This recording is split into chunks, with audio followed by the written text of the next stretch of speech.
بسم اللہ الرحمن الرحیم اعوذ باللہ من الشیطان الرجیم بسم اللہ الرحمن الرحیم السلام علیکم۔ آج آپ کا میزبان ڈاکٹر کاشف بشیر تفہیم القرآن سیریز کی قسط نمبر 253 کے ساتھ آپ کے سامنے حاضر خدمت ہے، جس میں ہم انشاءاللہ العزیز سورہ مریم کا تعارف بمطابق تفہیم القرآن آپ کے سامنے پیش کریں گے، اور اللہ تعالیٰ سے دعا ہے کہ اللہ تعالیٰ ہمیں اس کام میں استقامت عطا فرمائے۔ اللہ کا بڑا شکر ہے کہ ہم ابھی تک اس سلسلے کو جاری رکھے ہوئے ہیں۔ اللہ تعالیٰ ہمارے پڑھنے اور آپ کے سننے کو قبول و مقبول فرمائے، اور اس کی برکت سے ہماری زندگیوں میں مثبت تبدیلیاں رونما ہوں۔ بسم اللہ الرحمن الرحیم۔ سورہ مریم کا نام آیت وَاذْكُرْ فِي الْكِتَابِ مریم سے ماخوذ ہے۔ مراد یہ ہے کہ وہ سورہ جس میں حضرت مریم کا ذکر آیا ہے۔ اس کا زمانہ نزول ہجرت حبشہ سے پہلے کا ہے۔ معتبر روایات سے معلوم ہوتا ہے کہ مہاجرین اسلام جب نجاشی کے دربار میں بلائے گئے تھے، اس وقت حضرت جعفر نے یہی سورہ بھرے دربار میں تلاوت کی تھی۔ جس دور میں یہ سورہ نازل ہوئی، اس کے حالات کی طرف ہم کسی حد تک سورہ کہف کے دباچے میں اشارہ کر چکے ہیں، لیکن وہ مختصر اشارہ اس سورہ کو اور اس دور کی دوسری صورتوں کو سمجھنے کے لیے کافی نہیں ہے۔ اس لیے ہم ذرا اس وقت کے حالات زیادہ تفصیل کے ساتھ بیان کرتے ہیں۔ قریش کے سردار جب تضحیک، استہزاء، اطماع، تخویف اور جھوٹے الزامات کی تشہیر سے تحریک اسلامی کو دبانے میں ناکام ہو گئے، تو انہوں نے ظلم و ستم، مار پیٹ اور معاشی دباؤ کے ہتھیار استعمال کرنے شروع کیے۔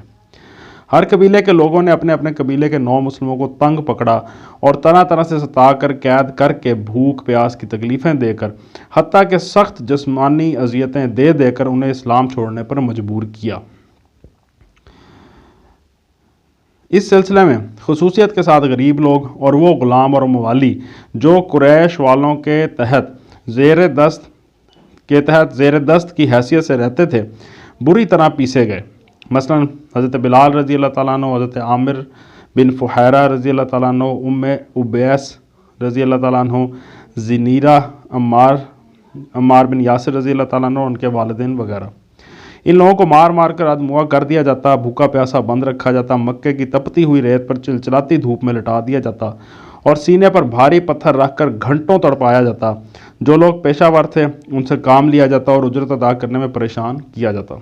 چنانچہ صحیحین میں حضرت خباب رضی اللہ تعالیٰ عنہ بن ارت کی یہ روایت موجود ہے کہ میں مکے میں لوہار کا کام کرتا تھا، مجھ سے عاص بن وائل نے کام لیا، پھر جب میں اس سے اجرت لینے گیا تو اس نے کہا کہ میں تیری اجرت نہ دوں گا جب تک تو محمد کا انکار نہ کر دے۔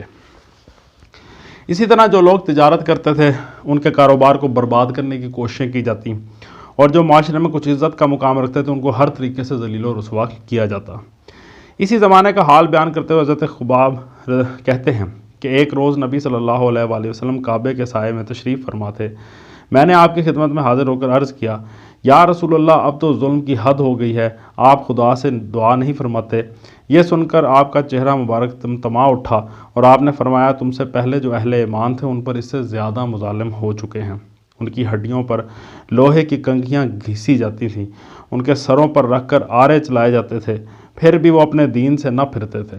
یقین جانو کہ اللہ اس کام کو پورا کر کے رہے گا، یہاں تک کہ ایک وقت وہ آئے گا کہ ایک آدمی صنعاء سے حضر موت تک بے کھٹکے سفر کرے گا اور اللہ کے سوا اس کو کسی کا خوف نہ ہوگا، مگر تم لوگ جلد بازی کرتے ہو۔ صحیح بخاری کی یہ حدیث ہے۔ یہ حالات جب ناقابل برداشت حد تک پہنچ گئے تو رجب سن 45 عام الفیل سن 5 نبوی میں حضور صلی اللہ علیہ وآلہ وسلم نے اپنے اصحاب سے فرمایا کہ اچھا ہو کہ تم لوگ نکل کر حبش چلے جاؤ، وہاں ایک ایسا بادشاہ ہے جس کے ہاں کسی پر ظلم نہیں ہوتا اور وہ بھلائی کی سرزمین ہے، جب تک اللہ تمہاری اس مصیبت کو رفع کرنے کی کوئی صورت پیدا کرے تم لوگ وہاں ٹھہرے رہو۔ اس ارشاد کی بنا پر پہلے 11 مردوں اور 4 خواتین نے حبش کی راہ لی۔ قریش کے لوگوں نے ساحل تک ان کا پیچھا کیا، مگر خوش قسمتی سے شعیبہ کی بندرگاہ پر ان کو بر وقت حبش کے لیے کشتی مل گئی اور وہ گرفتار ہونے سے بچ گئے۔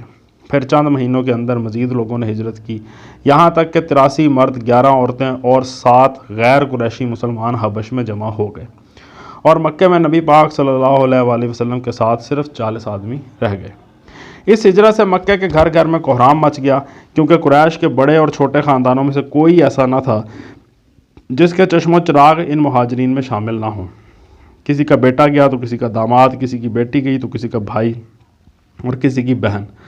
ابو جہل کے بھائی سلمہ بن ہشام، اس کے چچا زاد بھائی ہشام بن ابی حذیفہ اور عیاش بن ابی ربیہ، اور اس کی چچا زاد بہن حضرت ام سلمہ، ابو سفیان کی بیٹی ام حبیبہ، عتبہ کے بیٹے اور ہند جگر خوار کے سگے بھائی ابو حذیفہ، سہیل بن عمرو کی بیٹی سہلہ، اور اسی طرح دوسرے سرداران قریش اور مشہور دشمنان اسلام کے اپنے جگر گوشے دین کی خاطر گھر بار چھوڑ کر نکل کھڑے ہوئے۔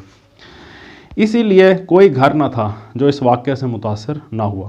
بعض لوگ اس کی وجہ سے اسلام دشمنی میں پہلے سے زیادہ سخت ہو گئے، اور بعض کے دلوں پر اس کا اثر ایسا ہوا کہ آخر کار وہ مسلمان ہو کر رہے۔ چنانچہ حضرت عمر رضی اللہ تعالیٰ عنہ کی اسلام دشمنی پر پہلی چوٹ اسی واقعے سے لگی۔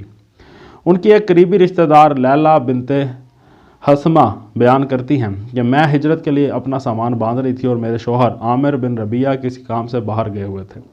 اتنے میں عمر آئے اور کھڑے ہو کر میری مشغولیت کو دیکھتے رہے۔ کچھ دیر کے بعد کہنے لگے، عبداللہ کی ماں جا رہی ہو؟ میں نے کہا، ہاں، خدا کی قسم تم لوگوں نے ہمیں بہت ستایا، خدا کی زمین کھلی پڑی ہے، اب ہم کسی ایسی جگہ چلے جائیں گے جہاں خدا ہمیں چین دے۔ یہ سن کر عمر کے چہرے پر رقت کے ایسے آثار طاری ہوئے جو میں نے کبھی ان پر نہ دیکھے تھے، اور وہ بس یہ کہہ کر نکل گئے کہ خدا تمہارے ساتھ ہو۔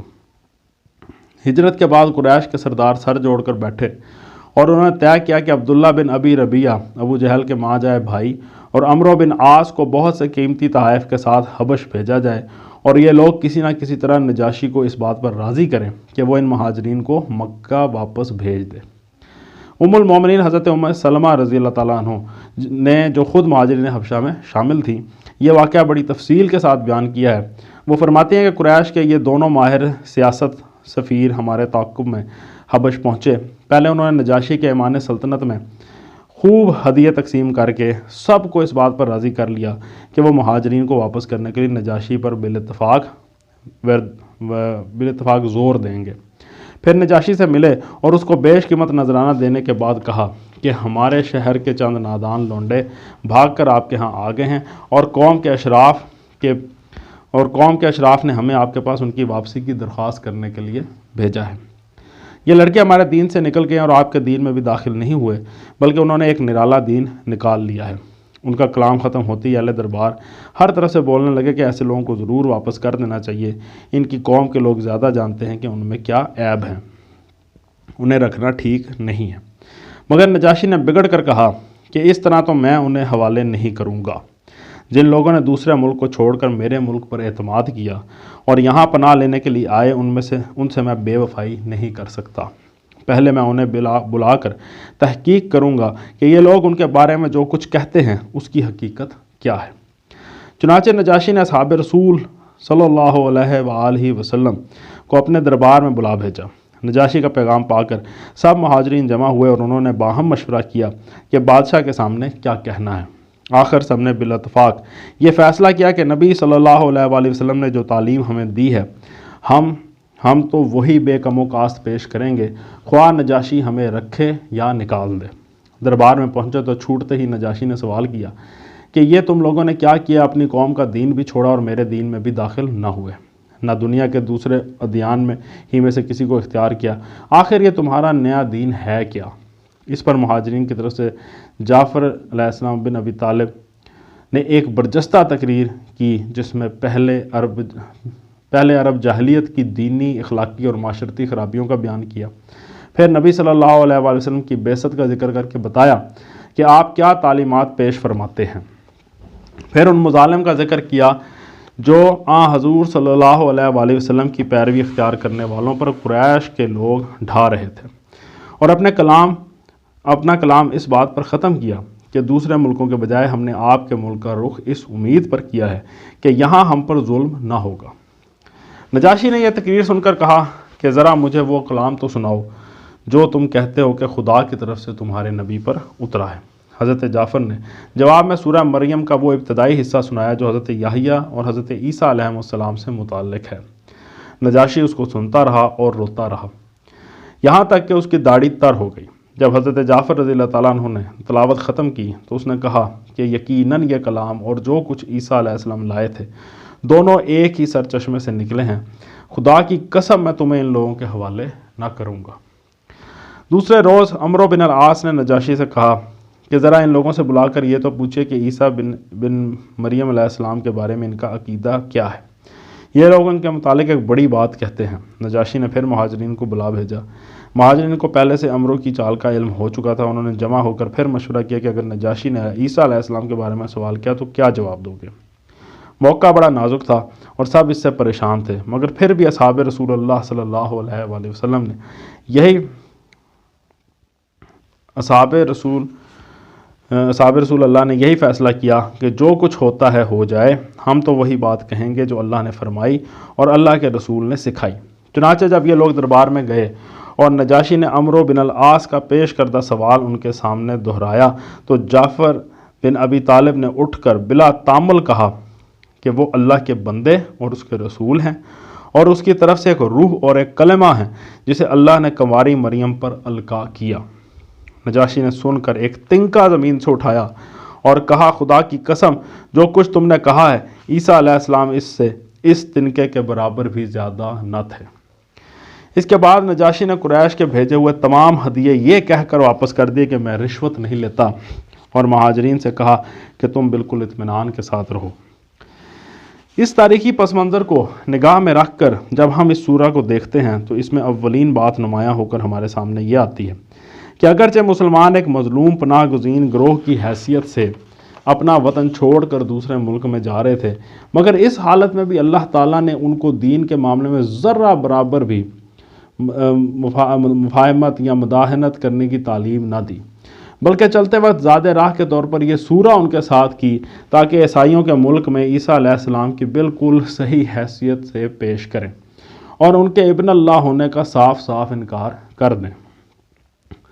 پہلے 2 رکوعوں میں حضرت یحییٰ علیہ السلام اور عیسیٰ علیہ السلام کا قصہ سنانے کے بعد پھر تیسرے رکوع میں حالات زمانہ کی مناسبت سے حضرت ابراہیم علیہ السلام کا قصہ سنایا گیا ہے، کیونکہ ایسے ہی حالات میں وہ بھی اپنے باپ اور خاندان اور اہل ملک کے ظلم سے تنگ آ کر وطن سے نکل کھڑے ہوئے تھے۔